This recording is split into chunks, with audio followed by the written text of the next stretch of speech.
जी तो बेटा आज हम लोग ये एक ईयर है। हम लोग ये अटेम्प्ट कर रहे होंगे। अपने पास जो है वो नोटबुक पेन वगैरह सारी चीज़ें लेके रखें, क्योंकि मैं आप लोगों को आंसर्स डिक्टेट कर रहा हूँ और आप लोगों ने आंसर्स लिखने हैं प्रॉपर तरीके से। जो ईयर हम लोग कर रहे हैं वो है मई जून 2023 पेपर 22। तो इसको ज़रा देखते हैं। हम लोग सिर्फ माइक्रो वाले क्वेश्चंस करेंगे, क्योंकि हम लोगों ने जितना पढ़ा है जाहिर है हम उस हिसाब से ही काम करेंगे। डेटा रिस्पॉन्स को जाने दें, सेक्शन बी पे आ जाएं। क्या कह रहा है? कहता है जी,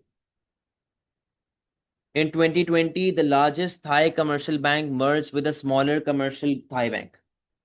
कहता है कि जो आपके पास थाईलैंड में एक बहुत बड़ा कमर्शियल बैंक था वो एक छोटे कमर्शियल बैंक के साथ मर्ज हो गया है। सही है। It was expected that the merger would affect the price charged for bank services and the amount that would be lent। कहता है कि ये हमने एक्सपेक्ट किया था कि जो मर्जर आपका होगा वो आपकी प्राइस जो आप लोग चार्ज कर रहे हैं बैंक सर्विसेज के लिए उस पर भी अफेक्ट हो रहा होगा, और जितना पैसा आप उधार दे रहे हैं, जो आप लोग लोन दे रहे हैं, उस पर भी अफेक्ट हो रहा होगा। Thai commercial banks operate in private sector. ठीक है। A growing private sector can move an economy towards market economic system. कहता है जी एक जो आपके पास क्या कहते हैं प्राइवेट सेक्टर अगर आपके पास बढ़ रहा है तो वो आपको मार्केट इकोनॉमिक सिस्टम यानी कि फ्री मार्केट इकोनॉमी की तरफ ले जा सकता है। अच्छा, अब पार्ट ए कहता है आइडेंटिफाई टू इन्फ्लुएंसेस। बेटा इन्फ्लुएंसेस का मतलब, इन्फ्लुएंस का मतलब होता है फैक्टर्स। ठीक है। कहता है identify two factors other than price. Price के अलावा मुझे कोई फैक्टर्स बताओ जिसको देखते हुए हम ये डिसाइड करें कि हम लोग किस बैंक की तरफ जाएं। कहता है जी factors then other than price on a customer choice of bank. तो मुझे बताएं जी प्राइस के अलावा फैक्टर्स बता दो जो हमारे पास आ रहे होते हैं। चैट में बताओ बेटा जल्दी से।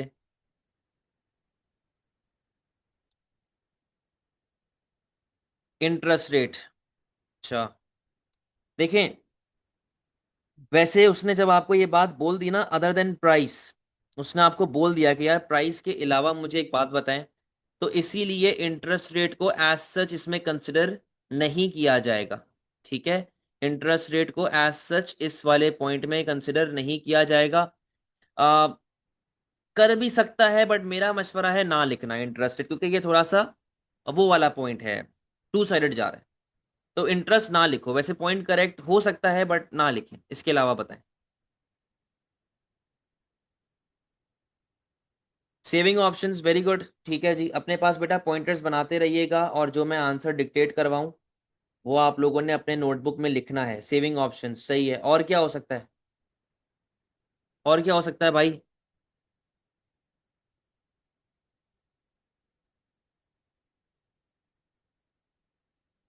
जल्दी बताओ।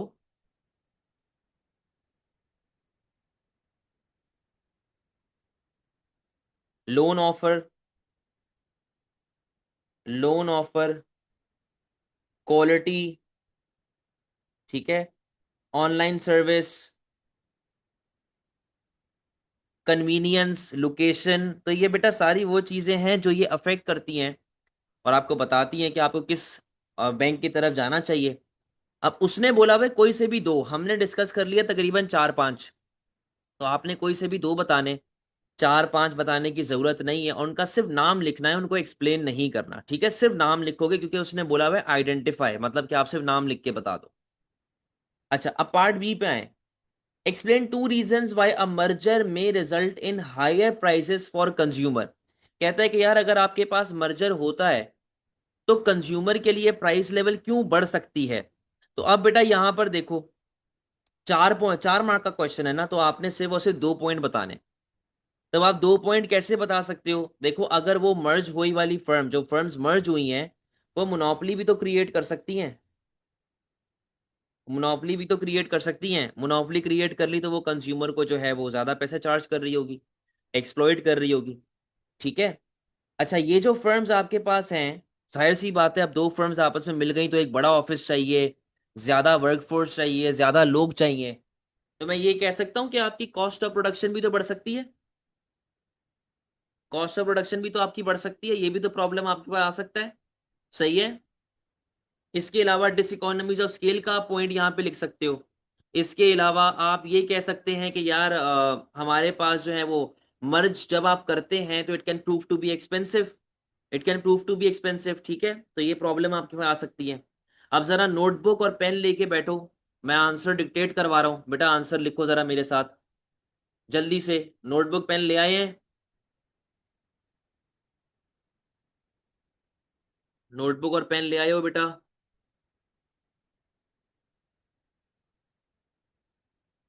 सर मुझे economies of scale and diseconomies of scale दोबारा बता दें। बेटा इकोनॉमीज ऑफ स्केल तब होता है जब आपका आउटपुट बढ़ता है तो आपकी एवरेज कॉस्ट गिरना शुरू हो जाती है। जैसे कि परचेसिंग इकोनॉमीज हो गई, बल्क डिस्काउंट्स होते हैं। टेक्निकल इकोनॉमीज के आप मशीन लाए हो, अच्छी मशीन से आपकी कॉस्ट वगैरह कम हो रही है, ये टेक्निकल इकोनॉमीज होती हैं। डिसइकोनॉमीज ऑफ स्केल का मतलब है कि आपकी एवरेज कॉस्ट बढ़ना शुरू हो जाती है, यानी कि कम्युनिकेशन प्रॉब्लम आपके पास होती है, मैनेजमेंट प्रॉब्लम आती है, और चेन चेन ऑफ कमांड बड़ी हो जाती है, स्पैन ऑफ कंट्रोल वाइड हो जाता है, ठीक है। तो ये होता है एक बेसिक सा जो मतलब। चलो जी लिखना स्टार्ट करो। ये हम लोग 2B कर रहे हैं, ठीक है। लिखना स्टार्ट करें। अ मर्जर में रिजल्ट इन, लिखें, अ मर्जर में रिजल्ट इन, बल्कि मैं यहां पे साथ साथ लिखता हूं ना ताकि आप लोगों को आइडिया हो जाए।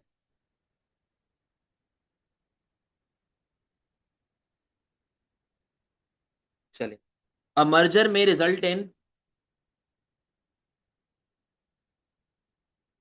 Higher price level,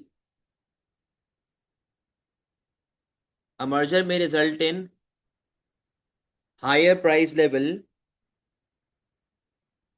firstly due to the problem of diseconomies of scale,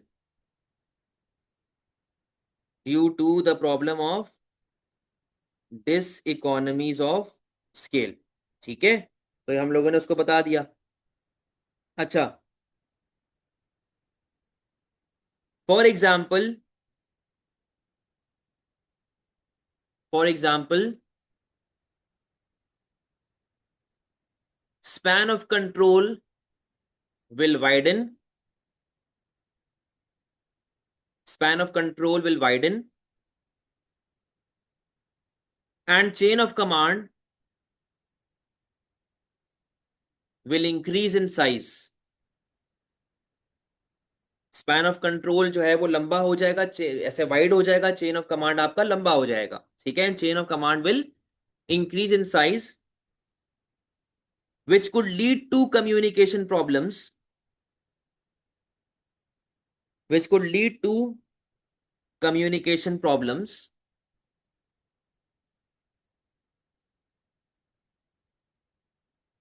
Also, the firm would have to move to a bigger location, the firm would have to move to a bigger location and more workforce,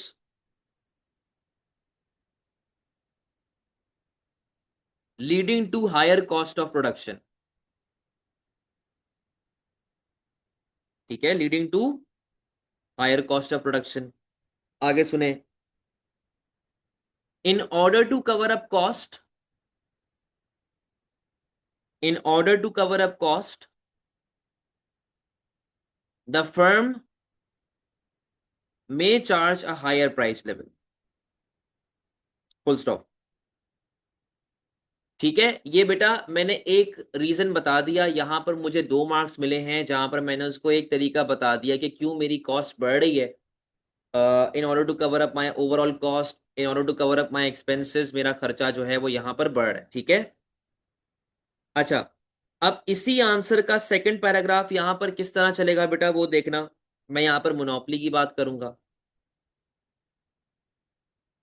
merger comma will increase the size of business, will increase the size of business, and the business may turn itself into a monopoly, full stop, and the business may turn itself into a monopoly, ठीक है, monopoly बन गई। This will make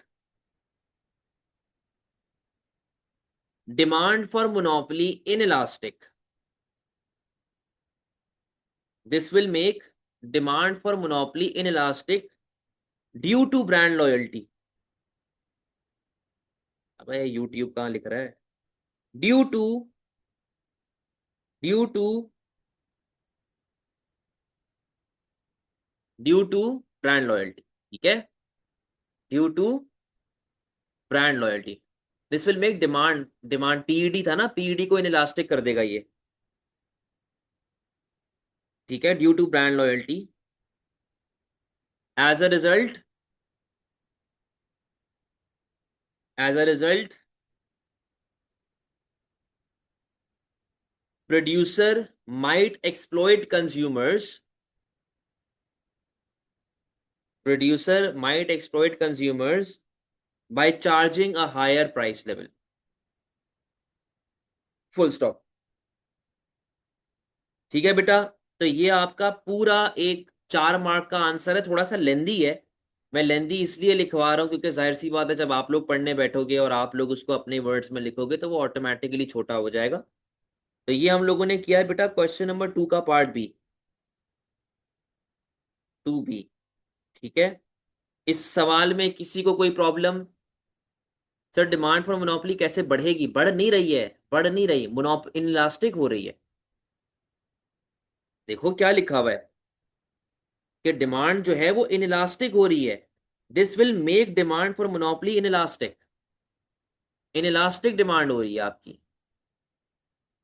ठीक है बेटा, इस सवाल में किसी को कोई प्रॉब्लम? समझ आ रहा है कि आंसर कैसे लिखा जाता है? आपको एक लाइन छोड़नी है after every paragraph, after every paragraph you need to leave a line. समझ गए हैं? चलो पार्ट सी पे आ जाए। Analyse how an increase in bank lending can benefit an economy. बेटा इसका लिंक थोड़ा सा मैक्रो के साथ बन रहा है, तो ये हमने अभी तक नहीं किया हुआ, तो इसको जाने दें। डी क्या कह रहा है? डिस्कस वेदर और not a market economy allocates resources in the best possible way. कहता है कि जो मार्केट इकोनॉमिक सिस्टम आपके पास है, क्या मार्केट इकोनॉमिक सिस्टम की जो एलोकेशन ऑफ रिसोर्सेज है वो बेस्ट होती है? क्या वो ओवरऑल सबसे ज्यादा मजेदार होती है?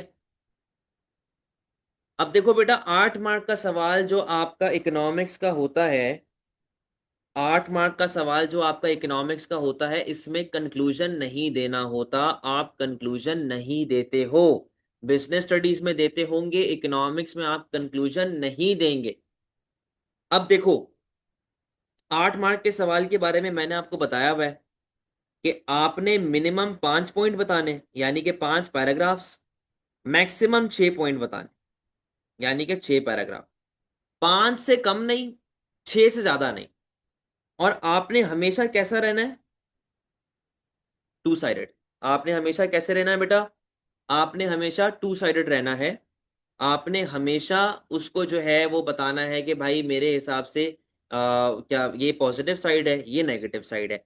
कभी भी आप जजमेंट नहीं देंगे। अच्छा, आप एलोकेशन कैसे करें कि पॉजिटिव कितने लिखने, नेगेटिव कितने लिखने?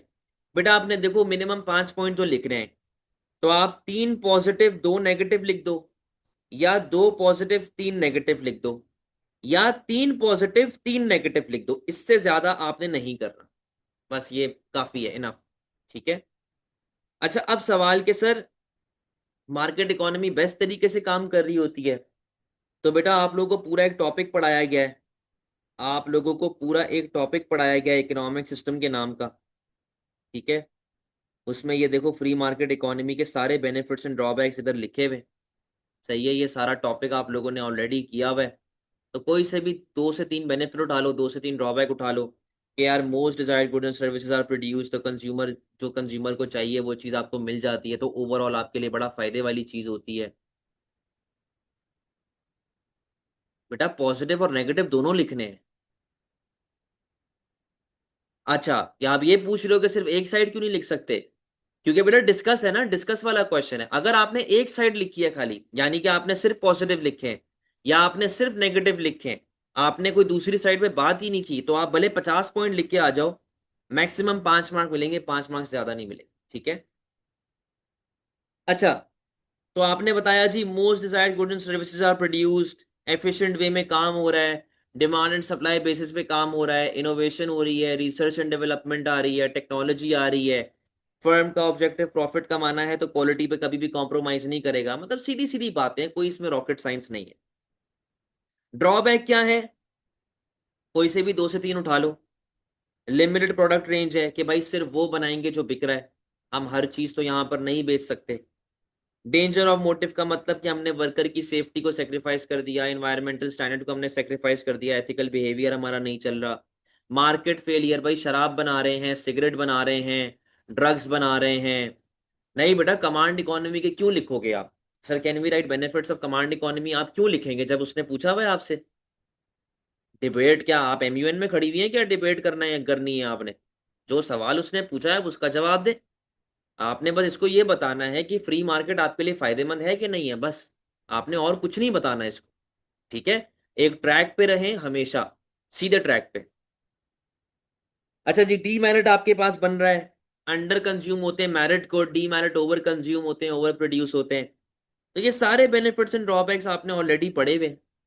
इसमें एज सच कोई इतना डिफिकल्ट तो है नहीं मामला मेरे ख्याल में। कुछ पूछना है बेटा इस क्वेश्चन में? समझ गए हैं सारी चीजें तो मैं आगे बढ़ूं।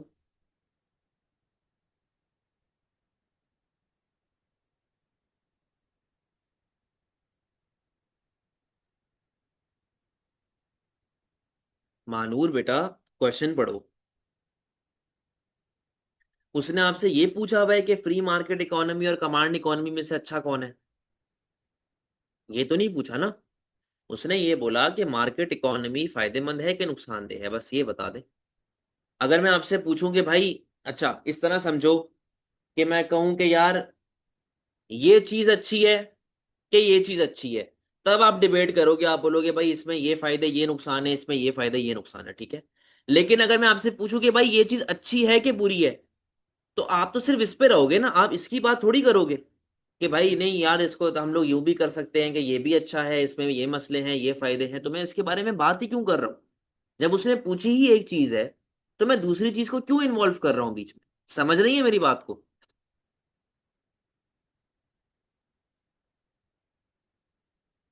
जी दानियाल बोलो।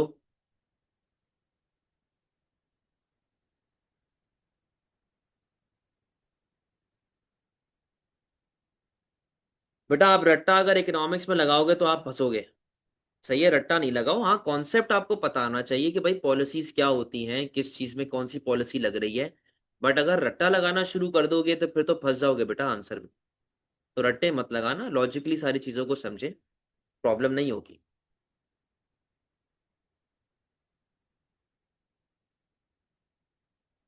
बेटा कहाँ रट्टा है? आप जिससे आपने जिससे स्कूल में पढ़ा है वो आपको रट्टे लगवाता होगा और वो गलत कर रहे हैं। तो रट्टा तो कोई है ही नहीं।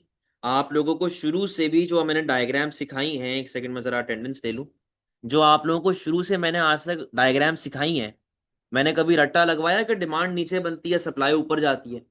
मैंने हमेशा डायग्राम सिखाई है रिलेशनशिप के बेसिस पे। ठीक है?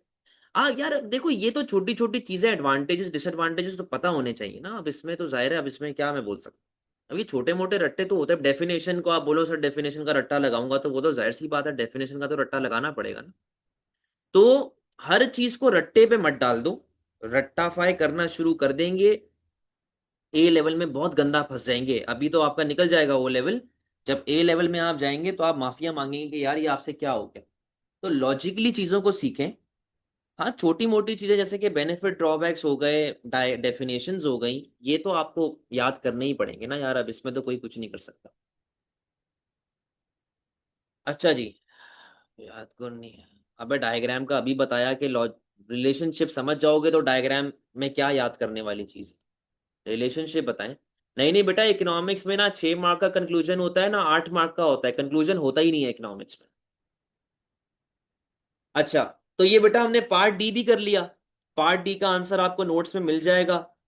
और देखो, अगर मैं नोट्स ना भी दिखाता तो आपको पता ही है ना कि मार्केट इकोनॉमी क्या होती है, जहां पे डिमांड सप्लाई का रूल है, गवर्नमेंट पंगा नहीं ले रही, कंपटीशन ज्यादा है, आप क्वालिटी पे फोकस करेंगे, आप अपनी एफिशिएंसी पे फोकस करेंगे। लेकिन प्रॉब्लम क्या है कि सिगरेट शराब भी बिक रही होगी, मेरिट गुड कम बिकेगा, डी मेरिट ज्यादा बिकेगा।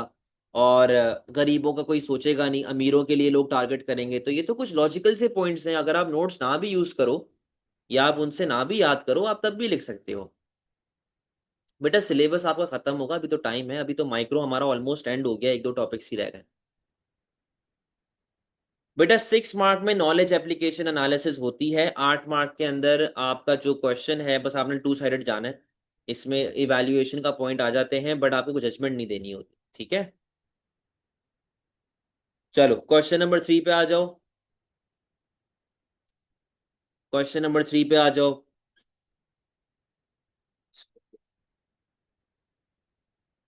कहता है Canada's private sector firm have a number of different objectives.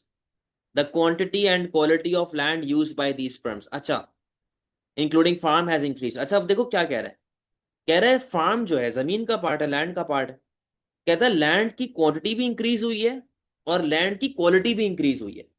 Quantity of land का मतलब ये है कि जितना एरिया आपके पास जमीन का है जहां पर आप फॉर एग्जांपल फार्मिंग कर रहे हो, जैसे कि इसने केस में कहा, वो जमीन हमारी बढ़ गई है, यानी कि हमने उसको इंक्रीज कर दिया। अब जमीन किस किस तरह बढ़ सकती है, आप लोगों को ये बात पता है कि जो डीएचए हमारा है, सीव्यू पे जो बना हुआ है डीएचए, वो समंदर को पीछे धकेल धकेल के जमीन बनाई गई है ना वहां पे।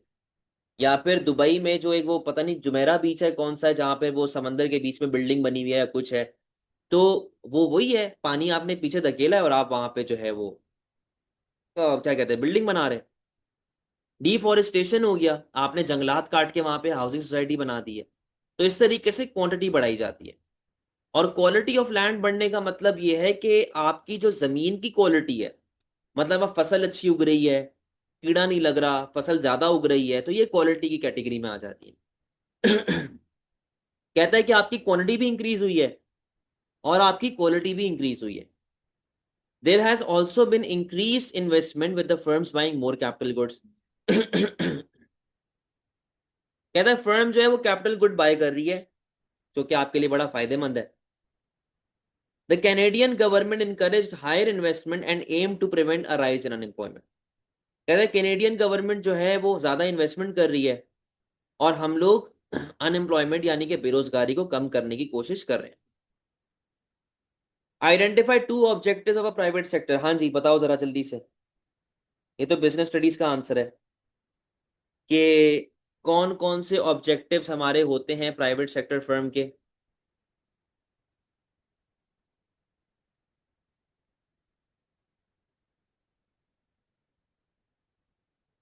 प्रॉफिट मैक्सिमाइजेशन,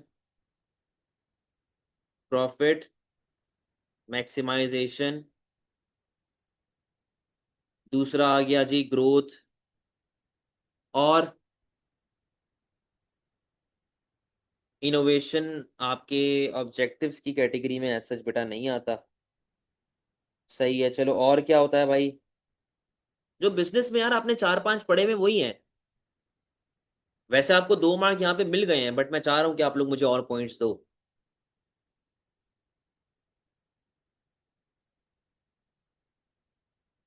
और क्या क्या होता है,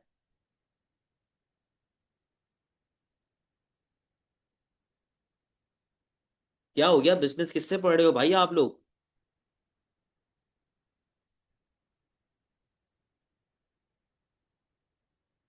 सर्वाइवल, वेरी गुड। तुम लोग नोवा पे नहीं पढ़ रहे ना बिजनेस, इसलिए ये मसला है। सर्वाइवल और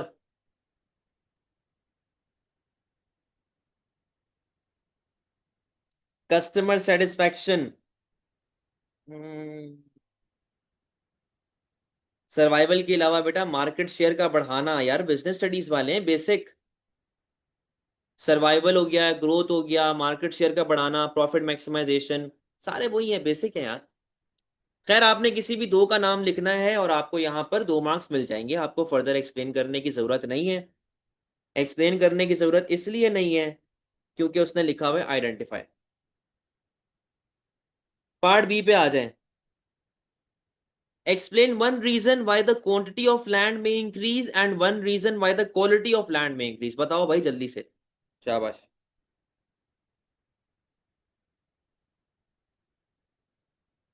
Why the quantity of land may increase and why the quality of land may increase.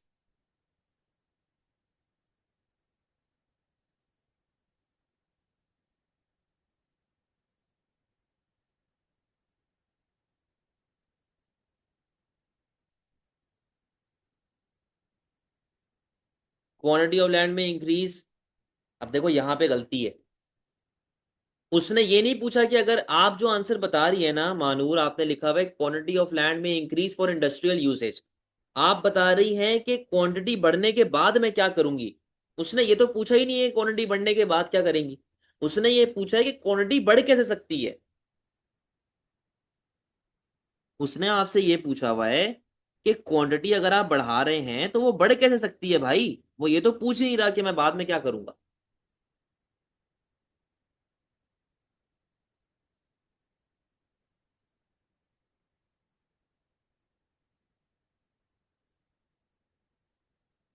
Y, कि क्यों बढ़ रही है, क्वांटिटी ऑफ लैंड क्यों बढ़ रही है। आप जो आंसर बता रही हैं तो इसका पता है क्वेश्चन क्या होना चाहिए था। इसका क्वेश्चन अगर ऐसे होता कि what will you do once the quantity of land has increase, तब आप ये लिखते हैं कि भाई हम इंडस्ट्री चला देंगे, हम फार्मिंग कर लेंगे, हम ये कर लेंगे, हम वो कर लेंगे। वो ये नहीं पूछ रहा कि क्वांटिटी ऑफ लैंड बढ़ने के बाद आप क्या करेंगे। वो आपसे ये पूछ रहा है कि क्यों बढ़ रही है क्वांटिटी ऑफ लैंड, क्यों बढ़ रही है, कैसे बढ़ रही है, वो ये पूछ रहा है आपसे। समझे।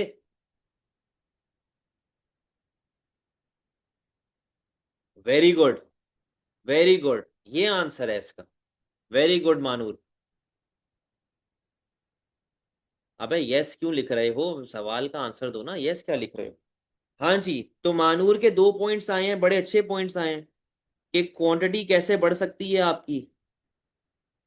पहला तरीका जो मानूर ने कहा कि सर हम लोग ओशंस खत्म कर रहे हैं तो हम वहां पे जमीन लेके आ रहे हैं, इसको हम लोग कहते हैं अच्छी अंग्रेजी में रिक्लेमेशन ऑफ लैंड। ठीक है, कि आपने समंदर को पीछे कर दिया और आपने वहां पे जमीन बना दी। और फॉरेस्ट खत्म करने को क्या बोलते हैं हम लोग, डिफॉरेस्टेशन, कि हमने वहां पर हाउसिंग सोसाइटी बना ली है। और क्या हो सकता है। अच्छा बेटा बात सुनो, मैंने आपको क्या बताया हुआ है कि दुनिया में जितनी भी नेचुरल रिसोर्सेज हैं वो सब लैंड का पार्ट है। तो अगर मैं कहूं कि आपके पास कि कोई न्यू रिजर्व डिस्कवर हो गया, यानी कि ऑयल रिजर्व आ गया, कोल रिजर्व आ गया, माइन रिजर्व आ गया, तो इन सबसे भी तो आपके लैंड की क्वांटिटी बढ़ेगी ना। क्वांटिटी यानी कि लैंड जमीन का हिस्सा बढ़ेगा ना आपके पास। तो ये आपके पास क्वांटिटी का पार्ट आता है। अच्छा अब क्वालिटी ऑफ लैंड कैसे बढ़ा सकते हैं जी, जल्दी। क्वालिटी कैसे बढ़ाओगे आप।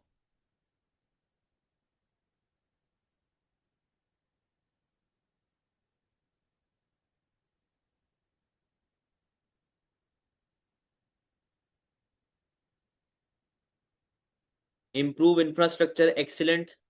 मशीनरी, स्किल्ड लेबर, सही है। यहाँ पे इंफ्रास्ट्रक्चर आ गया आपके पास, इंफ्रास्ट्रक्चर आ गया। ठीक है, आपके पास मशीन्स आ गई हैं।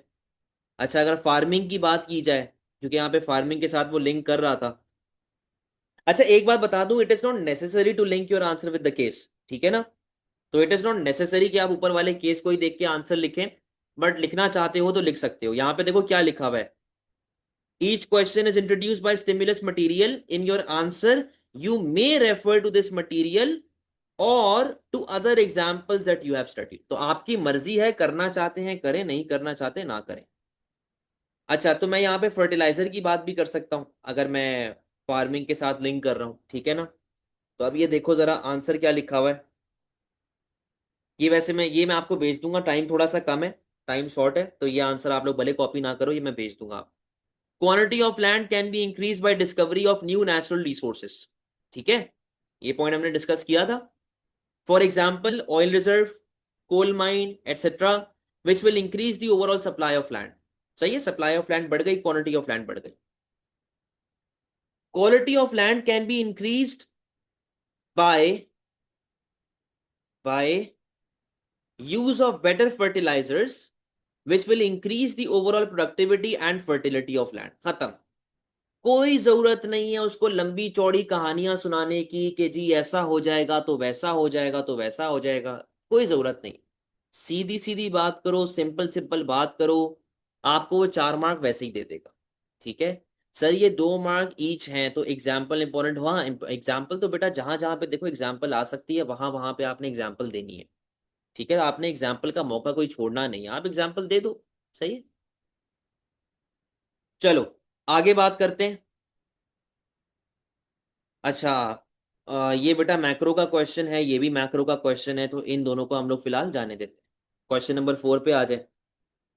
इन 2020 Australia had a high national minimum wage. National minimum wage क्या होती है कि जी, गवर्नमेंट ने एक वेज लेवल सेट कर दिया है कि यार जो भी वर्कर काम करेगा उसको आपने, प्रोड्यूसर ने, इस लेवल की वेज लाजमी पे करनी है, यानी कि इससे कम वेजेस वो नहीं दे सकता। अगर उसने दी तो बाय लॉ उसके खिलाफ कार्रवाई हो सकती है।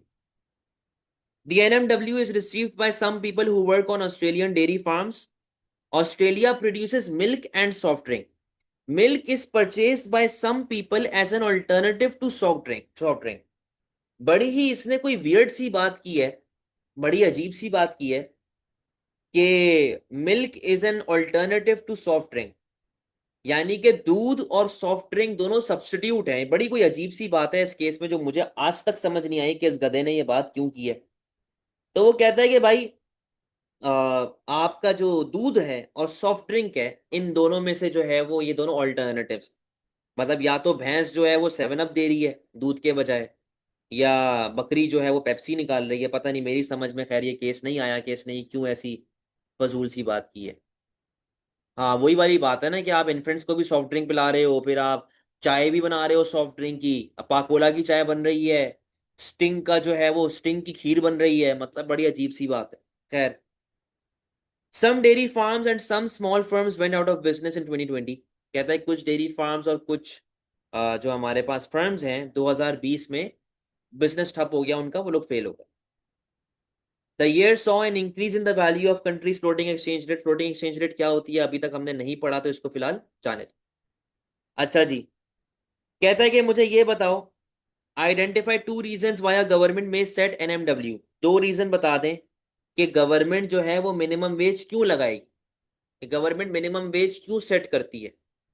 अब देखो, यहां पर आप डिफरेंट पॉइंटर्स लिख सकते हैं। पहला रीजन आप यहां पे दे सकते हैं, to increase standard of living. ठीक है, स्टैंडर्ड ऑफ लिविंग के जी, आपकी हमने एक जॉब सिक्योरिटी कर दी है, हम लोगों ने एक वेज सिक्योरिटी कर दी है। Very good, protect rights of employees, protect rights. अच्छा, हाँ सही है, गरीबों का ख्याल करना, पुअर पीपल बेनिफिट। ठीक है, तो कोई से भी दो कि आप नाम लिखेंगे यार, आपको वो पूरे मार्क्स दे देगा। एक्सप्लेन नहीं करना क्योंकि क्या लिखा हुआ है, आइडेंटिफाई। बी को छोड़ दो, मैक्रो का सवाल है। अच्छा, सी पे आए। कहता है analyse how an increase in the price of milk may affect the revenue earn by milk producers and soft drink producers. कहता है कि अगर दूध की प्राइस बढ़ती है तो उससे दूध के प्रोड्यूसर और सॉफ्ट ड्रिंक के प्रोड्यूसर के रेवेन्यू पे क्या अफेक्ट आएगा। अच्छा, अब देखो दूध के बारे में उसने केस में क्या कहा है कि ये दोनों क्या है, सब्स्टिट्यूट्स। ठीक है, ये दोनों क्या है, सब्स्टिट्यूट्स। तो अगर दूध की प्राइस बढ़ेगी तो बेटा जाहिर सी बात है कि मिल्क प्रोड्यूसर की डिमांड जो है वो कम हो जाएगी, मिल्क प्रोड्यूसर की डिमांड कम हो जाएगी। बस सॉफ्ट ड्रिंक प्रोड्यूसर की डिमांड जो है वो बढ़ेगी, क्योंकि लोग दूध से स्विच करके कहां पे जा रहे होंगे, सॉफ्ट ड्रिंक पे जा रहे हो। तो अब हमने इस केस से रिलेटेड अपना आंसर यहां पे लिखना है, और ये हमारे पास है क्वेश्चन नंबर 4 का पार्ट सी। ठीक है, तो यहां पर जरा देखें, आंसर साथ साथ लिखना शुरू करें। अच्छा जी, लिखना स्टार्ट करो। पहले तो मैं उसको ये बताऊंगा कि जब आपकी प्राइस लेवल बढ़ेगी तो उससे होगा क्या, तो लिखें N increase in price level of milk producers, N increase in price level of milk producers will contract quantity demand, will contract quantity demand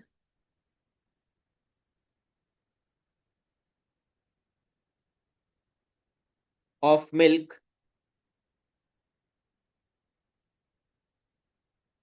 which will affect the revenue earned by milk producers. Full stop.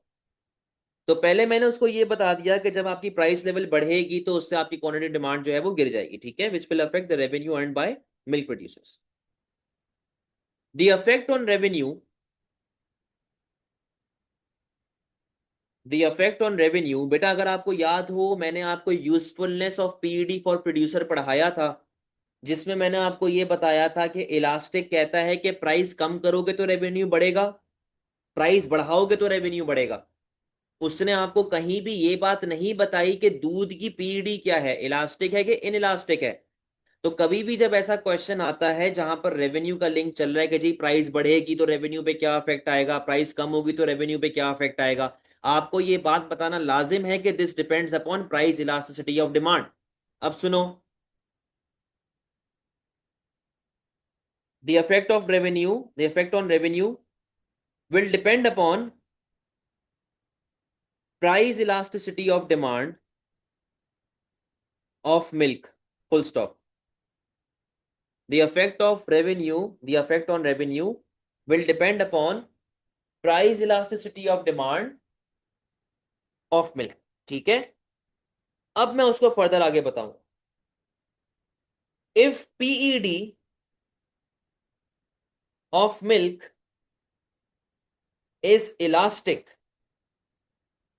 बेटा अगर दूध की PED elastic है तो elastic, sir ये PED वाला point इस पे, हाँ उसी पे जा रहा हूं, उसी पे जा रहा हूं। बेटा अगर दूध की डिमांड इलास्टिक है तो मैंने आपको पीईडी के केस में क्या समझाया था कि अगर कोई भी ऐसा प्रोडक्ट जिसकी डिमांड इलास्टिक है, इसका मतलब ये है कंपटीशन ज्यादा है, रिस्पॉन्सिवनेस ज्यादा है, सब्स्टिट्यूट ज्यादा है, तो लॉजिकली प्रोड्यूसर को प्राइस बढ़ानी चाहिए या प्राइस कम करनी चाहिए in order to increase revenue. बेटा आप बताओ मानूर, अगर आपकी डिमांड, वेरी गुड, तो आपको प्राइसेस कम करनी चाहिए। तो अब मैं यहां पर क्या पॉइंट लिखूंगा, मैं एग्जामिनर को बताऊंगा कि अगर दूध की डिमांड इलास्टिक है और प्राइस बढ़ रही है तो प्रोड्यूसर का रेवेन्यू क्या हो जाएगा, कम हो जाएगा। तो लिखें जरा, if if PD of milk is elastic, वह वापस से क्यों लिख रहा है,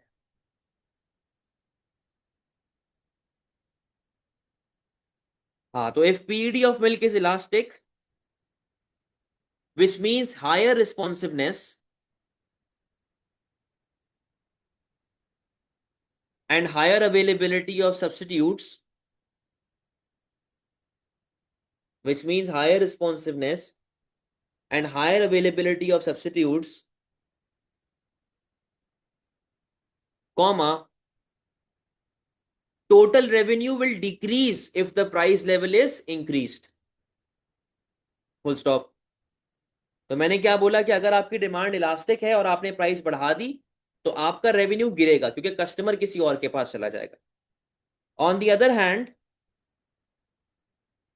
on the other hand, if demand is inelastic, if demand is inelastic, total revenue of milk producer will increase, total revenue of milk producer will increase as it will be regarded as a necessity good, full stop। कि भाईजान अगर आपकी demand inelastic है इसका मतलब यह है कि दूध एक नेसेसिटी गुड है, और अगर इस केस में दूध की प्राइस बढ़ती है तो हम लोग दूध फिर भी खरीद रहे होंगे, तो दूध वाले का रेवेन्यू क्या हो जाएगा, बढ़ जाएगा। बेटा इस पॉइंट में किसी को कोई इशू, इस पॉइंट में किसी को कोई इशू,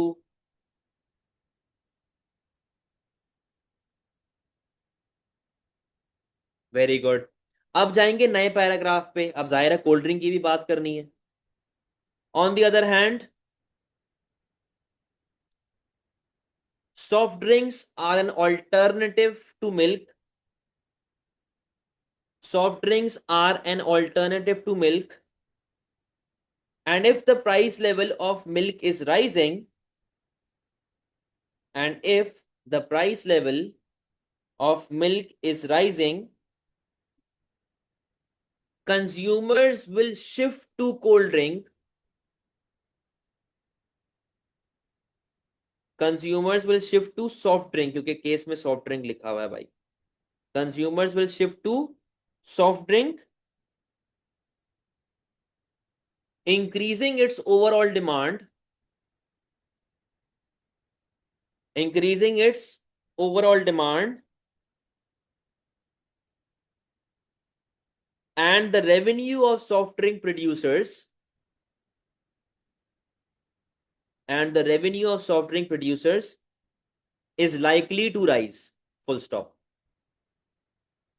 ठीक है, यहां पर बेटा आपका 6 मार्क पूरा हो गया। अब देखो बहुत सिंपल आंसर्स है, बड़े सीधे आंसर्स हैं, इसके अंदर कोई ऐसा केस नहीं है कि आपको जो है कोई आउट ऑफ द बॉक्स बात लिखनी है, या आपको जो है बड़ा चीजों को तोल के नाप के लिखना है। सीधी सीधे पॉइंटेड है, सीधी सीधे आंसर है, आपको इसमें पूरे 6 मार्क मिलेंगे।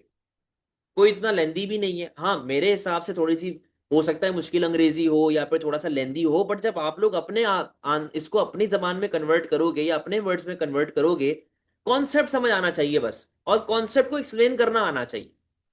वो आपसे इंग्लिश का पेपर नहीं ले रहा कि आपके सेंटेंस फॉर्मेशन ठीक है कि नहीं है, या आपने कॉमे ठीक जगह लगाए हुए नहीं लगाए हुए, स्पेलिंग मिस्टेक क्या है।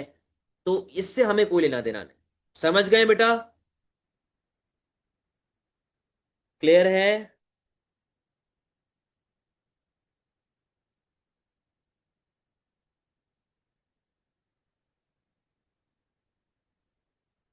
चलो ये मैं आपको फाइल भेज रहा हूँ बेटा व्हाट्सएप पे, जा सकते हैं। अल्लाह हाफिज। अच्छा नेक्स्ट वीक टेस्ट है हाँ आपका, ट्यूसडे को और मंडे, कब है, थर्सडे को, सॉरी थर्सडे को टेस्ट है आपका, next Thursday.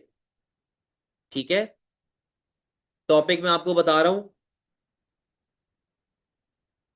Topic basic economics, यानी कि पीपीसी वाला, एंड इकोनॉमिक सिस्टम। ठीक है, ये वो पीपीसी वाला है। सही है, नेक्स्ट थर्सडे। ओके बेटा, अल्लाह हाफिज।